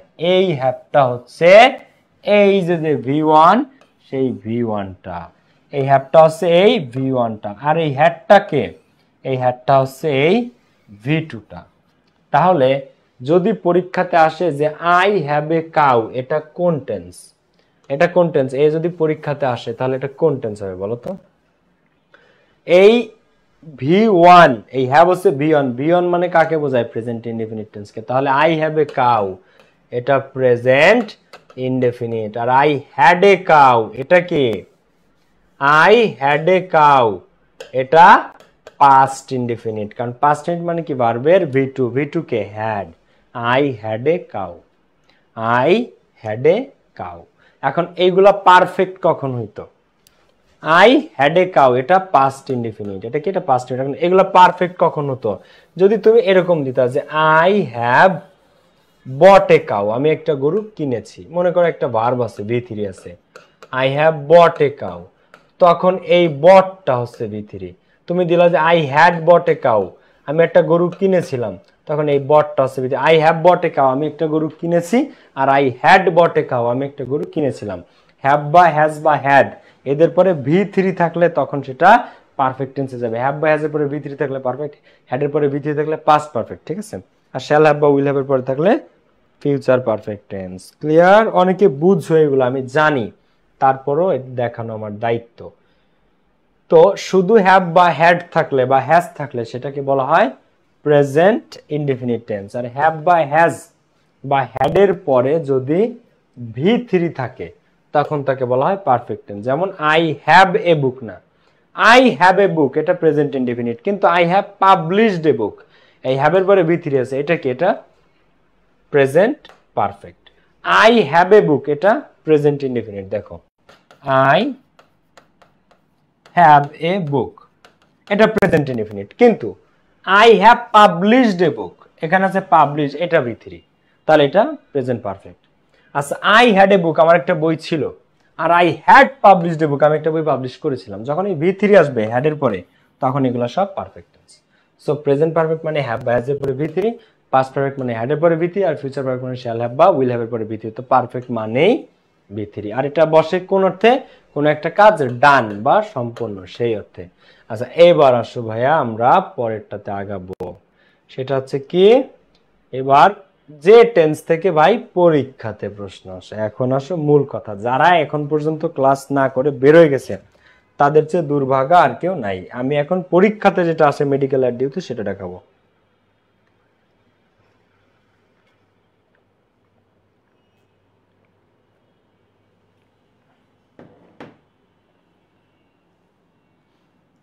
এই যে তোমাদেরকে পানি খাচ্ছিলাম, এই যে তোমাদের যতগুলা টেন্স দেখানো হয়েছে এইগুলা সব খালি খালি, যদি না তোমাদের যতগুলা টেন্স দেখানো হয়েছে সবগুলা বৃথা যদি না তুমি এই টেন্সটা বোঝো, কারণ এই টেন্সটাই পরীক্ষাতে আসবে। এই একটা টেন্সই পরীক্ষাতে আসবে যেটাকে বলা হয় present perfect continuous tense, the legendary present perfect continuous tense. এখন আসো পারফেক্ট কন্টিনিউয়াস মানে কি? পারফেক্ট কন্টিনিউয়াস মানে কি এই জিনিসটা একটু তোমাকে বুঝো। তুমি এতক্ষণ কি শিখছো? কন্টিনিউয়াস মানে ভার্বের সাথে আইএনজি থাকেই বাধ্যতামূলক, পার্থক্য হয় অক্সিলারিতে, হ্যাম ইজ আর ওয়াজ আর শ্যাল উইল বি। পারফেক্ট মানেই V3, পার্থক্য হয় হ্যাভ বা হ্যাজ এ, হ্যাড এ, শ্যাল হ্যাভ বা উইল হ্যাভ এ। আর পারফেক্ট কন্টিনিউয়াস মানেই কি বিন প্লাস ভার্বের সাথে আইএনজি। পারফেক্ট কন্টিনিউয়াস মানে কি এটা খেয়াল করো, এইটা যেরকম কন্টিনিউয়াস মানে আইএনজি পারফেক্ট মানে V3, তেমনি পারফেক্ট কন্টিনিউয়াস মানে বিন প্লাস ভার্বের সাথে আইএনজি থাকবেই। এখানে প্রেজেন্টের ক্ষেত্রে তাহলে প্রেজেন্ট পারফেক্ট কন্টিনিউয়াস হলে হ্যাভ বা হ্যাজ এর পরে আইএনজি, পাস্ট পারফেক্ট হলে হ্যাড এর পরে আইএনজি, আর ফিউচার পারফেক্ট হলে শ্যাল হ্যাভ বা উইল হ্যাভ এর পরে। এখন কি আইএনজি? Been plus ING. কি আইএনজি? বিন প্লাস ভার্বের সাথে আইএনজি, বিন প্লাস ভার্বের সাথে আইএনজি। দেখো পারফেক্টে যে অক্সিলারিটা পড়ছো সেই সেম অক্সিলারি, শুধু পারফেক্টে V3 থাকে আর এখানে বিন প্লাস ভার্বের সাথে আইএনজি থাকে। কি থাকে? বিন প্লাস ভার্বের সাথে আইএনজি। এখন ভাই এখানে কিন্তু বোঝার মতো অনেক কিছু আছে, আমি বলবো, খেয়াল করতে হবে, ক্লাস শেষ না করে বেরোলে কিন্তু আফসোস করবা পরে। দেখো পারফেক্ট কন্টিনিউয়াস মানে বিন প্লাস ভার্বের সাথে আইএনজি। তো এটা কখন হয়? একটা কাজ এই মুহূর্তে চলতেছে, এখনো চলতেছে, কিন্তু এটা শুরু এখন হয় নাই, আগের থেকে শুরু হয়ে এখনো চলতেছে। একটা কাজ শুরু হয়েছে আগে কিন্তু সেটা এখনো চলিতেছে। যেমন দেখো একটা জিনিস আমি একটু তোমাদেরকে বলি যেটা পরীক্ষাতে আসে, যে সকাল থেকে বৃষ্টি হচ্ছে, তাহলে এখন বৃষ্টি লাইনটা বুঝো আগে। সকাল থেকে বৃষ্টি হচ্ছে আর এখন বৃষ্টি হচ্ছে, এই দুটোর মধ্যে আগে পার্থক্যটা বুঝো। এখন বৃষ্টি হচ্ছে এটা কি? প্রেজেন্ট কন্টিনিউয়াস, তাহলে এটার ইংরেজি কি? ইট is raining now. It is raining now এটা মানে এখন বৃষ্টি হচ্ছে, এটা কি? Present continuous. এটা হচ্ছে প্রেজেন্ট কন্টিনিউয়াস। কিন্তু সকাল থেকে বৃষ্টি হচ্ছে মানে বৃষ্টি এখনো হচ্ছে কিন্তু শুরু হয়েছে সকালে। তো ইট হ্যাজ বিন রেইনিং। দেখো it has been raining since morning মানে কি? মানে সকাল থেকে বৃষ্টি হচ্ছে। এখন খেয়াল করো তো ভাইয়া পুরা, তাহলে it is raining since morning আর it has been raining since morning. তাহলে কি জেলাও সেই কদু নাকি পার্থক্য আছে? এটা হচ্ছে এখন হচ্ছে, এটা কি তাহলে এখন হচ্ছে, এটারে কখনোই তোমরা সকাল থেকে হবে না। কিন্তু যখন সকাল থেকে বলবো যে একটা কাজ আগে শুরু হয়েছে কিন্তু এখনো চলতেছে, তখন তাকে বলা হয় ইট has been raining since morning, মানে কাজটা শুরু হয়েছে সকালবেলা এখনো চলতেছে। I have been reading, I have been reading, আমি পড়তেছি, হ্যাঁ কখন থেকে? 6 ঘন্টা ধরে, ফর 6 আওয়ার্স। তাহলে আমি পড়তেছি কয় ঘন্টা ধরে? 6 ঘন্টা ধরে। এখন আমি এখনো পড়তেছি, এই মুহূর্তেও আমি পড়তেছি, কিন্তু শুরু কি আমি এখন করছি? না, শুরু করছি আরো 6 ঘন্টা আগে, 6 ঘন্টা আগে। আচ্ছা আমি এখন পড়তেছি, এটার ইংরেজি কি? আই অ্যাম রিডিং নাও। এখন এটাকে বলা হয় প্রেজেন্ট কন্টিনিউয়াস, আর উপরেরটারে বলা হয়, দেখো আই অ্যাম রিডিং নাও। তাহলে দেখো আমি এখন পড়তেছি, আই এম রিডিং নাও, আমি 6 ঘন্টা যাবত পড়তেছি, মানে আমার কাজটা শুরু হয়েছে 6 ঘন্টা আগে। তাহলে I have been reading for 6 hours, I have been reading for 6 hours. তাহলে এটা হচ্ছে পার্থক্য, ঠিক আছে, যে একটা কাজ আগে শুরু হয়েছে কিন্তু এখনো চলতেছে। এখন এই সেম জিনিস অতীতকালে করতেছিলাম, মানে আমি গতকালকে বা তার আগে গত সপ্তাহে 6 ঘন্টা ধরে পড়তেছিলাম, তাহলে এই শুধু হ্যাভের জায়গায় একটা হ্যাড দিলে হয়ে যাবে, যে আই হ্যাড বিন রিডিং। কি হয়ে যাবে? যে I had been reading for 6 hours, আমি 6 ঘন্টা যাবত পড়িতেছিলাম। আর হ্যাভ দিলে পড়িতেছি, I have been reading for 6 hours. এখানে হ্যাভ দিলে আমি এখনো পড়িতেছি কিন্তু 6 ঘন্টা ধরে, আর আই হ্যাড দিলে আমি 6 ঘন্টা যাবত পড়তেছিলাম, তখন অতীতকালে হয়ে যায়। আর আমি ভবিষ্যতে পড়তে থাকবো, তাহলে আই শ্যাল হ্যাভ বা will have, I shall have been reading for 6 hours, আমি ভবিষ্যতে একদিন 6 ঘন্টা যাবত পড়তে থাকবো, মানে 6 ঘন্টা আগে থেকে পড়া শুরু করবো এবং পড়া চলতে থাকবে এরকম, ঠিক আছে। কিন্তু এটা আনরিয়েল টেন্স, এটাকে কি বলা হয়? ফিউচার পারফেক্ট কন্টিনিউয়াস টেন্সকে বলা হয় আনরিয়েল টেন্স, আনরিয়েল। কারণ ভবিষ্যতে কেউ একটা কাজ করবে এত সময় ধরে, এটা কেউ বলতে পারে না, তো এটাকে এই টেন্স আসেও না, ফিউচার পারফেক্ট কন্টিনিউয়াস টেন্স আসে না। কিন্তু প্রেজেন্ট পারফেক্ট কন্টিনিউয়াস টেন্স, বিশেষ করে এই এক্সাম্পলটা ঢাকা ইউনিভার্সিটির মেডিকেলে বারবার বারবার বারবার আসতে থাকে, কারণ প্রেজেন্ট পারফেক্ট কন্টিনিউয়াস টেন্স আসলে স্টুডেন্টরা বোঝে না জিনিসটা কি, যে ইট ইজ রিডিং না মানে আমি এখন পড়তেছি, তাহলে আমি সকাল থেকে পড়তেছি, এর ইংরেজি কি? ইট হ্যাজ বিন রেইনিং বা ইট হ্যাজ বিন বা I have been reading since morning, ঠিক আছে। তো পার্থক্যটা হচ্ছে স্টুডেন্টরা এই প্রশ্নটা যদি ট্রান্সলেশন আসে যে আমি সকাল থেকে পড়তেছি, আর অপশনে যদি মনে করো এটা আছে যে ইট ইজ রেইনিং, অথবা দেখো সকাল থেকে বৃষ্টি হচ্ছে, এটা ইংরেজি কি? ইট has been raining since morning. কিন্তু যদি অপশনে থাকে ইট ইজ রেইনিং সিন্স মর্নিং, অনেক স্টুডেন্ট আছে যারা এই উত্তরটা করবে, জানো তোমরা? খেয়াল করো, ইট ইজ রেইনিং সিন্স মর্নিং, খেয়াল করো, একটু খেয়াল করো তোমরা।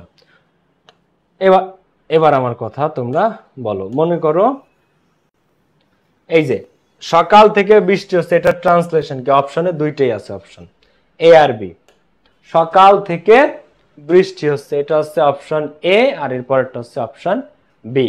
তাহলে it is raining since morning, সকাল থেকে বৃষ্টি হচ্ছে, ইংরেজি কি এইটা? যে ইট ইজ রেইনিং সিন্স মর্নিং, বলো তো, নাকি ইট has been raining since morning? এখন তারপরও 70% নাই 80% স্টুডেন্ট অ্যান্সার করবে এটা, কারণ ওই যে ঢাকা বিশ্ববিদ্যালয়ে ভর্তি পরীক্ষায় 90%-এর তো ফেল করতে হবে, 90%-এর কি করতে হবে? ঢাকা বিশ্ববিদ্যালয় ইংরেজিতে ফেল করতে হবে, আর পাস করে কত? 10%। তো ওরা যদি এইটা না দাগায় ওরা ফেল করবে কিভাবে বলো? হ্যাঁ, কেন 10% পাস করে? কারণ 90% ফেল করে, ঠিক আছে, তো ওদের তো ফেল করতে হবে, জিনিসটা হচ্ছে এখানে। তো it has been raining since morning. So এখন আসো, তাহলে স্ট্রাকচারটা কি? এদের পরে বিন প্লাস ভার্বের সাথে আইএনজি, পারফেক্ট কন্টিনিউয়াস মানেই বিন প্লাস ভার্বের সাথে আইএনজি, বিন প্লাস ভার্বের সাথে আইএনজি, বিন প্লাস ভার্বের সাথে আইএনজি। এখন বিনটা যদি হ্যাভ বা হ্যাজের পরে বসাও বিন প্লাস ভার্বের সাথে আইএনজি, তখন তারা বলে প্রেজেন্ট পারফেক্ট কন্টিনিউয়াস। হ্যাডের পরে বসালে তারা বলে past perfect continuous. Future perfect continuous কখন হয়? যখন তুমি এই হ্যাভ বা হ্যাজ বা হ্যাড না দিয়ে শ্যাল হ্যাভ বা উইল হ্যাভ দিবা। হ্যাভ এর পরে বিন প্লাস ভার্বের সাথে আইএনজি দিলে প্রেজেন্ট পারফেক্ট কন্টিনিউয়াস, হ্যাড দিলে তারপর বিন প্লাস ভার্বের সাথে আইএনজি পাস্ট পারফেক্ট কন্টিনিউয়াস, আর এটা ফিউচার পারফেক্ট কন্টিনিউয়াস। যেমন he has been suffering from fever, সে জ্বরে ভুগতেছিল, মানে এই এখন প্রেজেন্ট টেন্স এটা। এখন এই হি has been suffering, bin plus ভার্বের সাথে আইএনজি, বিন আছে, সাফারের সাথে আইএনজি, সাফারিং আছে। তাহলে he has been suffering from fever, সে জ্বরে ভুগিতেছে। এখন আমি সিন্স বা ফর বুঝাবো। He had been suffering from fever, had been সে জ্বরে ভুগিতেছিল এবং একটা টাইম ধরে ভুগতেছিল, একটা টাইম ধরে, এই কারণে এখানে এটাকে হ্যাভ বিন বা হ্যাজ বিনের পরে ভার্বের সাথে আইএনজি দেওয়া হয়েছে। এরপরে he will have been suffering from fever, সে জ্বরে ভুগিতে থাকিবে। এখন এটা কি কেউ বলতে পারে যে সে ভবিষ্যতে জ্বরে ভুগিতে থাকিবে? এটা আনরিয়াল টেন্স, ঠিক আছে, আনরিয়াল টেন্স, তো ফিউচার পারফেক্ট কন্টিনিউয়াস হয় না। কিন্তু এই দুইটা, যে সে জ্বরে ভুগিতেছে, তাহলে he has been suffering from fever, আর সে ভুগিতেছিল, he had been suffering from fever. তো বিন প্লাস ভার্বের সাথে আইএনজি, বিন প্লাস ভার্বের সাথে আইএনজি, কিন্তু পার্থক্য কি? এখানে হ্যাভ বা হ্যাজ আর এখানে হ্যাড। এখন আসো আমি তোমাদেরকে একটা জিনিস বোঝাই, সিন্স আর ফর, যেটা থেকে আলটিমেটলি ডিউতে কোশ্চেন আসে এবং যেটা নিয়ে স্টুডেন্টরা কনফিউজড হয়, সেটা হচ্ছে যে দেখো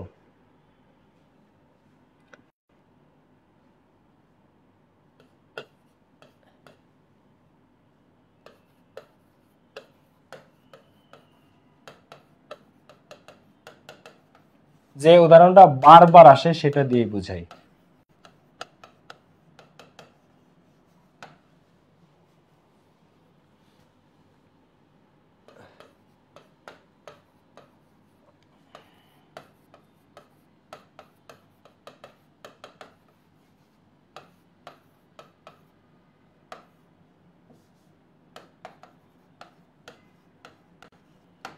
এখন এখানে কেন সিন্স দিছি আর এখানে কেন ফর দিছি?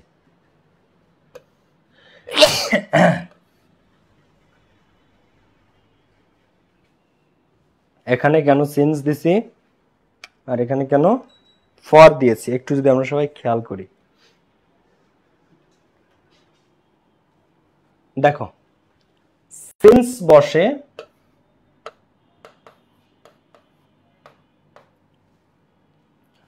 পয়েন্ট অফ টাইমের ক্ষেত্রে, কি থেকে? একটা পয়েন্ট অফ টাইম বা সূচনা, ঠিক আছে, যে সূচনা এই সময় থেকে শুরু হয়েছে ওইটাকে বলা হয় পয়েন্ট অফ টাইম। হ্যাঁ, যে এই পয়েন্ট থেকে শুরু হয়েছে, সময়কে দুই ভাগে ভাগ করা, একটা পয়েন্ট অফ টাইম আর একটা পিরিয়ড অফ টাইম। আচ্ছা, আর ফর বসে কখন?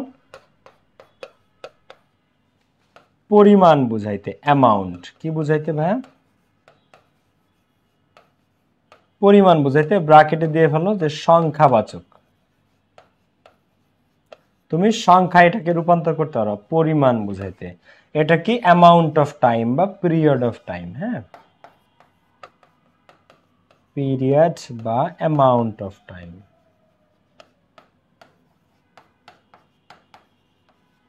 তাহলে দেখো, এটা হচ্ছে সেন্স। সিন্সে কোনোদিন সংখ্যা থাকবে না, সিন্সে কোনোদিন সংখ্যা থাকবে না। যেমন it has been raining since morning, এখন এখানে মনে করো মর্নিং নাই, it has been raining since Friday. আর এইখানে আমি দিলাম যে it has been raining dash a week. আচ্ছা, এখন তুমিও জানো আমিও জানি যে এই উইক মানে কি। বলো, উইক মানে কি? সপ্তাহ। সপ্তাহ মানে কয় দিন? 7 দিন। তাহলে এটাকে কি তুমি সংখ্যায় আনতে পারতেছো? দেখো তো, এই উইক একটা সংখ্যা। সংখ্যা বলতে কি? একটা সপ্তাহ বোঝায়। সপ্তাহ মানে কি? এটাকে সংখ্যায় বললে 7 দিন। 7 দিন। তাহলে যা তুমি সংখ্যায় আনতে পারবা, অথবা ডাইরেক্ট সংখ্যা থাকবে, যেমন it has been raining for 2 days, it has been raining for 2 days. এখন 2 একটা সংখ্যা, এখন এটা তো ডিরেক্ট সংখ্যা, যে it has been raining for 2 days, এই 2 তুমি ডিরেক্ট বুঝবা।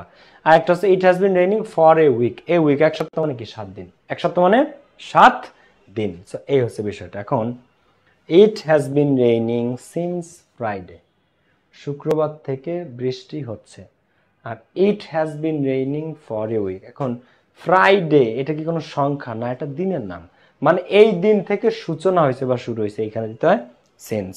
আর যা তুমি সংখ্যায় আনতে পারবা, যা তুমি সংখ্যায় আনতে পারবা, সংখ্যায় ভাঙতে পারবা, এই উইক বলছে। এখন এটা তুমি সংখ্যায় ভাঙতে পারতেছো, ভাই ভেঙে তুমি কি করতেছো? এই উইক রে তুমি দিলা যে পরিমাণ। পরিমাণ কিভাবে? যে উইক মানে কি? 7 দিন। তাহলে এটা একটা সংখ্যা, সংখ্যায় আনলে সেটা ফর। তো it has been raining for a week. for 2 days কিন্তু it has been raining since Friday, it has been raining since এটা, it has been raining since morning, it has been raining since, যেটাকে সংখ্যায় আনা যাবে না সেইটাকেই দিতে হয় for, ঠিক আছে? for মানে সূচনা, আর হচ্ছে পরিমাণ, পরিমাণ বুঝাইলে সেখানে আমরা for ব্যবহার করব, আর সূচনা বুঝাইলে সেখানে আমরা কি ব্যবহার করব? since। সূচনা বুঝাইলে since আর পরিমাণ বুঝাইলে for। এখন তোমাদের কাছে আমার প্রশ্ন, আমি দুইটা প্রশ্ন করব, দেখি তোমরা কে কে উত্তর করতে পারো। it has been raining dash, কে কে কোনটা কোনটা সঠিক উত্তর করতে পারবে? এটা যদি সঠিক উত্তর করতে পারো তাহলে তোমাদেরকে ছুটি দিয়ে দেব।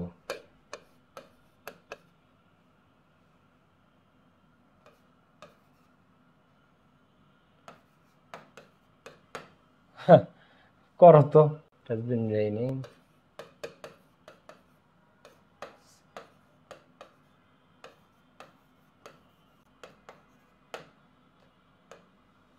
বলো এর মধ্যে কোনটায় কোনটা অ্যান্সার? এটা হচ্ছে এ আর এটা হচ্ছে বি। এ তে কোনটা সঠিক উত্তর, বি তে কোনটা? It has been raining for 1971 নাকি সিন্স 1971, আর it has been raining since a month নাকি ফর আ মান্থ? বলো এবার আমাকে বলো, আমি কমেন্ট নিয়ে বসলাম, বলো উত্তর বলো।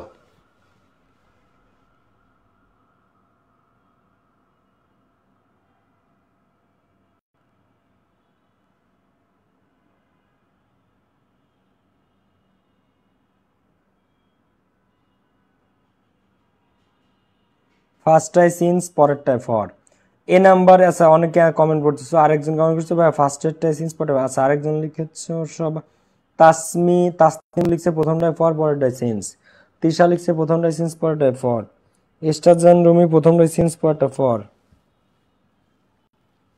Samia Sultana good good, Samia Sultana good, Nur Mohammad good boy, Ferdous Parvin good girl, Sanjida Tabassum good girl, Juthi Islam তোমাকে আমি কনফিউজ করতে পারছি, আমি বুঝতে পারছি, সাকসেসফুল আমি। তাসনিম যারা সঠিক, শামিমা আক্তার কারেকশন আছে, Mazharul Rafi good boy, Sadia Islam Mimi good girl, Abdul Kuddus good boy. Okay, এখন আমি বলি, এটা আমি এখনো মুছি নাই, এখনো লেখা আছে যে সূচনা বোঝাইতে, কি বুঝাইতে? সূচনা। যত পৃথিবীতে যত কোম্পানি আছে সমস্ত কোম্পানিতে লেখা থাকে সিন্স, কি লেখা থাকে? সিন্স 1962, তাই না? সিন্স 1952, তো এটা ওদের সূচনা কাল।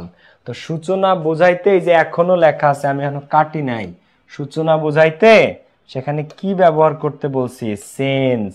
সংখ্যা, এটা কি সংখ্যা? 71, 1971 এটা সংখ্যা, বলবো যে ভাই এটা তো সংখ্যা, কিন্তু সংখ্যা হইলো এটা কি পরিমাণ বোঝাচ্ছে যে এই কয় সাল, এই কয় বছর, এই কয় মাস, নাকি এটা একটা সূচনা বোঝাচ্ছে? সূচনা বোঝাইতে সিন্স ব্যবহৃত হয়, যে আমাদের এই সময় থেকে বৃষ্টি হচ্ছে, সাপোজ আর কি। সো সিন্স সূচনা বোঝাচ্ছে এখানে 1971-এর, ঠিক আছে? 1971 সাল থেকে শুরু হয়, এই কারণে 1971টা ওই কাজের বা ওই বৃষ্টির সূচনা বা আমাদের দেশ স্বাধীনের সূচনা হয়, এটা বুঝে থাকি। আর এ মান্থ মানে কি বলো? এ মান্থ মানে কি? এ মান্থ মানে 30 দিন। তো এটাকে তুমি সংখ্যায় আনতে পারতেছো? এ মান্থ মানে 30 দিন, 30 দিন কি সংখ্যা? সংখ্যা যা আনা যায়, সংখ্যায় আনা গেলে সেখানে ফর। 30 দিন একটা সংখ্যায় তুমি আনতে পারতেছো, এ মান্থ এক মাস মানে 30 দিন, সংখ্যায় আনা গেলে সেখানে ফর। তার মানে এ নাম্বারটাতে কি ছিল? সিন ছিল। এই তোমরা ভুল করলে এখানেই করার কথা ছিল। তো যারা ভুল করছো তারা তো জিনিসটা শিখে ফেললা, আর যারা সঠিক উত্তর করছো তারা তো অলরেডি ক্লিয়ারই ছিল। সো দ্যাটস ইট, আমি তোমাদের পিডিএফ পোস্ট করে দেব, পিডিএফ আমি পোস্ট করে দিব। সবাই ভালো থাকো, সুস্থ থাকো। This is tense. এই সিন্স আর ফর এখান থেকে মূলত কোশ্চেনটা আর পরীক্ষাতে। সিন্স হচ্ছে সূচনা বোঝায়, কোনো অ্যামাউন্ট না, আর ফর হচ্ছে অ্যামাউন্ট, পরিমাণ, যা সংখ্যায় ভাঙা যাবে। ঠিক আছে, that's it for today. Class কি ক্লিয়ার? বুঝতে পারছো? তোমরা আমাদের ব্যাচের কিছু রিভিউ দিও, ঠিক আছে? তোমরা আমাদের ব্যাচের কিছু রিভিউ দিও, ওকে? ব্যাচের কিছু রিভিউ দিও। I love you all. সবাই ভালো থাকো, সুস্থ থাকো, ইনশাল্লাহ দেখা হবে। ওকে, আল্লাহ হাফেজ, টেক কেয়ার, বাই বাই।